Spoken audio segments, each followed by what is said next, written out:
A gente tem que... Lembrando que depois do jogo contra o São Paulo, né, o técnico Alan Al disse que pode fazer algumas mudanças na equipe. Amanhã a gente fala mais sobre isso. Ô, João, eu vou fazer para você a pergunta do meu xará aqui no YouTube, o Marco Vinícius. O Bugre deve se preocupar mais com a vaga do Santos ou do Mirassol?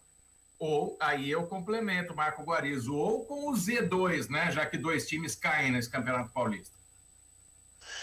Esse momento aqui, Guarizo, é o momento de buscar pontos, né? O Guarani tem que, de fato, trazer pontos para o seu ativo aí, porque é ruim você, mesmo jogando bem, vamos lá, o Guarani jogou bem contra o Corinthians, reconhecidamente, né?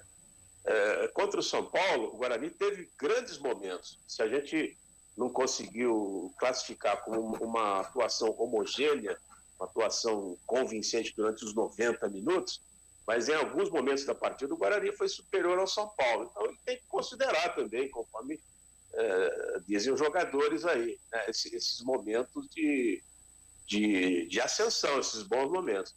Agora, juntar esse bom desempenho, o copo meio cheio, juntar com o resultado, porque o Campeonato Paulista é muito curto, né? Então, se você começar a adiar muito, né, você não ganha aqui, não ganha ali, porque pega times até de categoria maior, etc., chega uma hora que você entra estrangulado, né?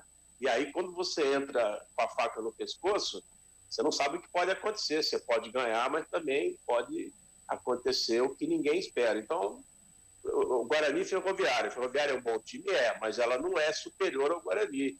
São times do mesmo nível. Aliás, a Ferroviária, sábado, né, sentiu muito. Já sentiu um cansaço, foi superada com facilidade pelo Novo Horizontino. Levou uma goleada até do Novo Horizontino, né? Se a gente incluir aquele quarto gol que foi anulado lá.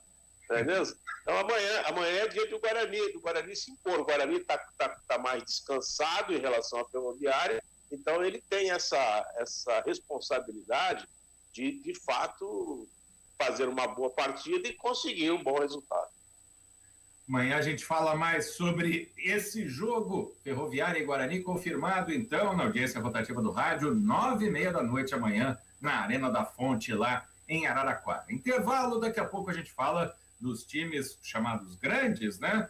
Tem time que não vence faz tempo, tem time que está voltando a convencer e tem time nadando em águas tranquilas. Voltamos já.